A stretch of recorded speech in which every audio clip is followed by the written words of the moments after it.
नमस्कार, चंडीगढ़ से आपका स्वागत है। मैं हूं शैली तनेजा। आइए सबसे पहले नजर डालते हैं कुछ अहम खबरों पर। देश में राष्ट्रीय कोविड टीकाकरण अभियान के अंतर्गत अब तक लगाए गए 74 करोड़ 38 लाख से अधिक कोविड रोधी टीके। पंजाब के मुख्यमंत्री ने तरन तारण जिले में वर्षा के कारण फसलों तथा घरों को हुए नुकसान का पता लगाने के लिए विशेष गिरदावरी के दिए आदेश। और हरियाणा सरकार द्वारा गन्ने का भाव देश में सर्वाधिक देने की घोषणा करने पर किसानों ने मुख्यमंत्री का किया धन्यवाद। और अब समाचार विस्तार से। राष्ट्रीय कोविड टीकाकरण अभियान के अंतर्गत अब तक 74 करोड़ 38 लाख से अधिक कोविड रोधी टीके लगाए जा चुके हैं। स्वास्थ्य मंत्रालय ने बताया है कि पिछले 24 घंटों के दौरान 53,38,000 से अधिक कोविड रोधी टीके लगाए गए। मंत्रालय ने बताया है कि कल 37,687 कोविड के मरीज स्वस्थ हुए हैं तथा राष्ट्रीय स्तर पर स्वस्थ होने की दर 97.45% हो गई है। देश भर में कल 27,254 कोविड के नए मामले मिलने की पुष्टि हुई। मंत्रालय ने बताया कि अब तक देश में कुल 3 करोड़ 24 लाख से अधिक कोरोना संक्रमण के मरीज स्वस्थ हो चुके हैं। चंडीगढ़ में पिछले 24 घंटों के दौरान कोरोना संक्रमण के 5 नए मामले मिले हैं तथा शहर में कोरोना के एक्टिव मामलों की संख्या 30 है। स्वास्थ्य विभाग की ओर से पिछले 24 घंटों के दौरान कोरोना की जांच के लिए 2,209 टेस्ट किए गए, जिनमें से 5 मामलों में कोरोना होने की पुष्टि हुई। चंडीगढ़ में कल एक 80 वर्षीय कोरोना संक्रमित बुजुर्ग महिला की मृत्यु होने के बाद चंडीगढ़ में अब कुल 817 कोरोना संक्रमितों की मृत्यु हो चुकी है। चंडीगढ़ में अब तक कुल 64,307 कोरोना संक्रमित स्वस्थ हो चुके हैं। राष्ट्रीय व्यापी कोविड टीकाकरण के अंतर्गत चंडीगढ़ में भी वैक्सीनेशन का कार्य निरंतर जारी है। कल 4,060 वैक्सीन की डोज विभिन्न आयु वर्ग के लोगों को लगाई गई। डीडी न्यूज चंडीगढ़ से बातचीत के दौरान वैक्सीन लगवाने वालों ने इस महामारी को मात देने के लिए टीकाकरण को महत्वपूर्ण बताया है। Follow all the protocols, wear mask, sanitize and everything. Chandigarh में कल तक कुल 12,10,132 वैक्सीन की डोज लगाई जा चुकी हैं। भारत सरकार के युवा मामलों तथा खेल मंत्रालय के तहत नेहरू युवा केंद्र चंडीगढ़ की ओर से आज से 15 सितंबर तक 3 दिवसीय कोविड टीकाकरण विशेष मुहिम चलाई जा रही है, जिसके अंतर्गत चंडीगढ़ के हल्लो माजरा में लोगों को उनके घर के समीप टीकाकरण की सुविधा मुहैया करवाई जा रही है। सीटीयू की बस में मोबाइल वैक्सीनेशन टीम की ओर से टीकाकरण किया जा रहा है तथा कोविड से बचाव से संबंधित सभी दिशा निर्देशों का पालन भी किया जा रहा है। प्रधानमंत्री नरेंद्र मोदी ने पैरा ओलंपिक दल के अदम्य साहस तथा दृढ़ इच्छा शक्ति की प्रशंसा करते हुए पूरा समर्थन देने का आश्वासन दिया है। प्रधानमंत्री नरेंद्र मोदी ने टोक्यो ओलंपिक में भाग लेने वाले भारतीय खिलाड़ियों के साथ पिछले दिनों अपने आवास पर नाश्ते के दौरान बातचीत का एक वीडियो शेयर किया। उन्होंने पैरा ओलंपिक खिलाड़ियों से कहा कि उनके पास देश को देने के लिए बहुत कुछ है। वे आज़ादी का अमृत महोत्सव मनाने के लिए खेल के अलावा कुछ अन्य क्षेत्रों को चुनें और लोगों को प्रेरित करने तथा बदलाव लाने में उनकी सहायता करें। प्रधानमंत्री ने कहा कि ये सभी खिलाड़ी अपनी कड़ी मेहनत के बल पर सेलिब्रिटी बन गए हैं, इसलिए लोग उनकी बात सुनेंगे तथा उनके विचारों को स्वीकार करेंगे। इस तरह वे देश में बदलाव लाने में अहम भूमिका निभा सकते हैं। प्रधानमंत्री ने खिलाड़ियों को सलाह दी कि वे हमेशा सकारात्मक सोच रखें तथा उनकी उपलब्धियां देश के सभी खिलाड़ियों का हौसला बढ़ाएंगी।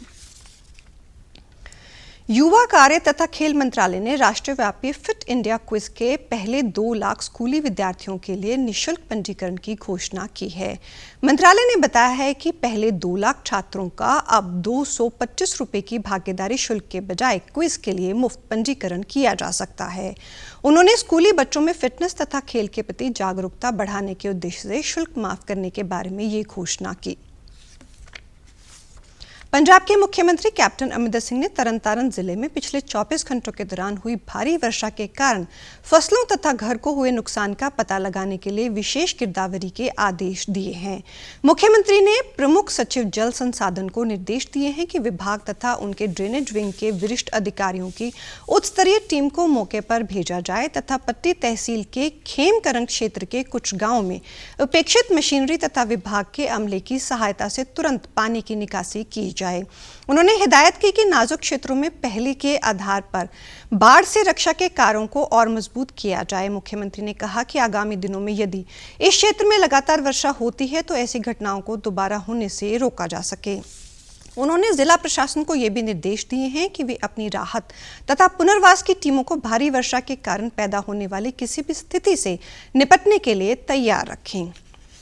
हरियाणा सरकार द्वारा गन्ने का भाव देश में सर्वाधिक देने की घोषणा करने पर राज्य के किसानों ने चंडीगढ़ पहुंचकर मुख्यमंत्री मनोहर लाल का धन्यवाद किया है। केंद्र सरकार द्वारा 6 रबी फसलों के न्यूनतम समर्थन मूल्य तथा हरियाणा सरकार द्वारा गन्ने के दाम देश में सबसे अधिक करने पर हरियाणा ने सैकड़ों किसानों में चंडीगढ़ पहुंचकर गन्ने के पौधे तथा बाजरे के सिरटों से बने हुए बुके लेकर मुख्यमंत्री का सम्मान किया। किसानों ने मुख्यमंत्री को लड्डू खिलाकर उनका मुंह मीठा करवाया तथा कई किसानों ने सरोपा में पगड़ी पहनाकर मुख्यमंत्री का आभार व्यक्त किया। मुख्यमंत्री ने कहा कि हरियाणा देश का ऐसा पहला राज्य है जहां गन्ने का सर्वाधिक भाव दिया जा रहा है। सरकार ने इस वर्ष गन्ने का भाव 12 रुपए प्रति क्विंटल बढ़ाकर इसे 350 रुपए से 362 रुपए कर दिया है।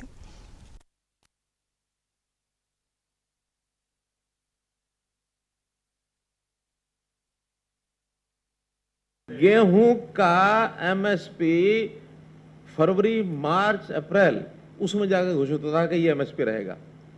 भाई अब तो अभी बुआई नहीं हुई है, हमने सितंबर में गेहूं का एमएसपी तय कर दिया, सरसों का एमएसपी तय कर दिया। रबी की फसलें अभी बुआई होनी है, उसका पहले ही 6 फसलों 7 फसलों का भी 2 दिन पहले ही प्रधानमंत्री जी ने तय किया, इसलिए कि किसान को भी पता लग जाए कि मेरी फसल की ये कीमत मिलनी है, उसमें से कौन सी ज्यादा फायदेमंद है, बुआई उस फैसले से कर ले। कहा कि हरियाणा में गन्ने का भाव देश में सर्वाधिक है तथा पड़ोसी राज्य पंजाब से भी 2 रुपए अधिक है।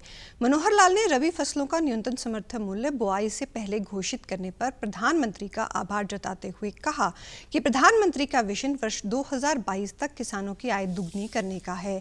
उसी सोच के अनुसार 6 फसलों के न्यूनतम समर्थन मूल्य में भारी बढ़ोतरी की गई है। मुख्यमंत्री ने अधिकारियों को निर्देश दिए कि किसानों को कृषि क्षेत्र में कम से कम 10 घंटे बिजली दी जाए। मुख्यमंत्री की ओर से किसानों के हित में लिए गए कई अन्य फैसलों का जिक्र भी किया गया। इस अवसर पर धन्यवाद के लिए पहुंचे किसानों ने सरकार के इस फैसले पर खुशी व्यक्त की।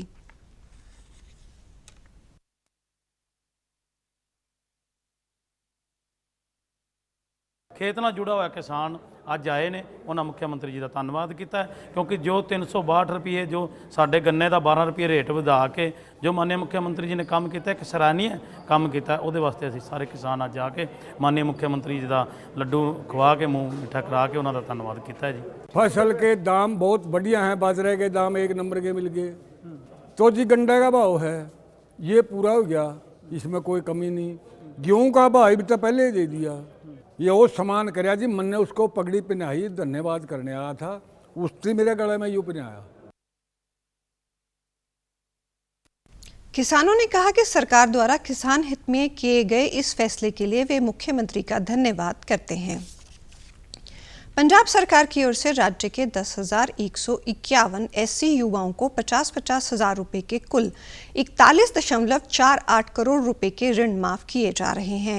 राज्य के सामाजिक न्याय अधिकारिता मंत्री साधु सिंह धर्मसौत ने ये जानकारी देते हुए बताया कि कैप्टन अमरिंदर सिंह की अध्यक्षता वाली राज्य सरकार ने अनुसूचित जातियों, भूमि विकास तथा वित्त कॉरपोरेशन द्वारा राज्य के युवाओं को स्वरोजगार के लिए हर तरह के ऋणों में 50-50 हज़ार रुपए माफ करने का निर्णय किया है। उन्होंने बताया कि इस प्रयास से एससी युवाओं को बड़ी राहत मिलेगी। एससी कॉरपोरेशन द्वारा अनुसूचित जाति तथा दिव्यांग व्यक्तियों को अपना स्वरोजगार चलाने के लिए कम ब्याज दर पर ऋण मुहैया करवाए जाते हैं तथा कम ब्याज दर पर मुहैया करवाए जाने वाले ऋण की वसूली दर लगभग 77% है। उन्होंने कहा कि राज्य के युवाओं की ओर से स्वरोजगार के लिए गए ऋण, व्यापार फेल होने, लाभार्थी की मृत्यु होने, घर में कोई कमाने वाले का ना होना तथा कोविड-19 के कारण पैदा हुई स्थिति के मद्देनजर भी ऋण वापस करने में इन युवाओं को मुश्किल आ रही थी, जिसके ध्यान में रखते हुए राहत देने का फैसला लिया गया है। पंजाब में प्रोग्राम बसेरा के अंतर्गत फिरोजपुर, जालंधर, मानसा, पटियाला तथा लुधियाना जिले में झुग्गी झोंपड़ी वाले 6 अन्य स्थानों पर रहने वाले लोगों को मालिकाना हक देने की मंजूरी दे दी गई है।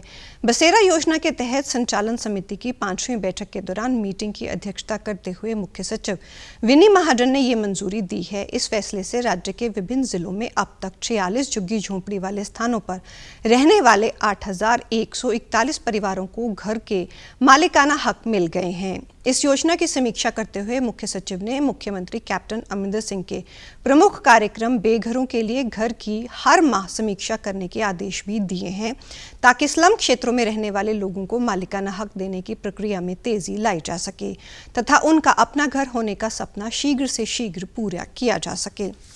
उन्होंने सभी डिप्टी कमिश्नरों को इस जन समर्थन योजना के लिए निर्विघ्न अमल के लिए अधिक सक्रियता से काम करने के निर्देश भी दिए हैं। कोरोना वायरस का खतरा अभी टला नहीं है, इसलिए सभी से निवेदन है कि बाहर जाने के समय मास्क जरूर पहनें, सामाजिक दूरी बनाए रखें, बार बार अपने हाथ साबुन से धोएं और सैनिटाइजर का इस्तेमाल करें। वैश्विक महामारी कोविड-19 जिसका कहर संपूर्ण मानव जाति को अपनी आगोश में ले चुका है। फेस मास्क कोरोना से रोकथाम का सबसे प्रभावी उपाय साबित हुआ है। कोरोना संक्रमण से बचाव के लिए मास्क पहनने के साथ ही जरूरी है मास्क को सही तरीके से पहनना। बहुत से लोग मास्क से नाक और मुंह को सही तरीके से नहीं ढकते हैं, जिससे संक्रमण का खतरा बना रहता है। बिना मास्क या फेस कवर के घर से बाहर निकलने की अभी कल्पना करना भी सही नहीं है। Mask up India. और आप हमारे समाचार YouTube channel DD news Chandigarh, Facebook DD news Chandigarh और Twitter handle DD news CHT पर भी देख सकते हैं। इसी के साथ चंडीगढ़ से समाचारों का सिलसिला समाप्त होता है। अब मैं स्टूडियो से बाहर जा रही हूं तो मैं अपना मास्क पहन रही हूं। आप भी घर से बाहर जाएं तो मास्क जरूर पहनें। नमस्कार।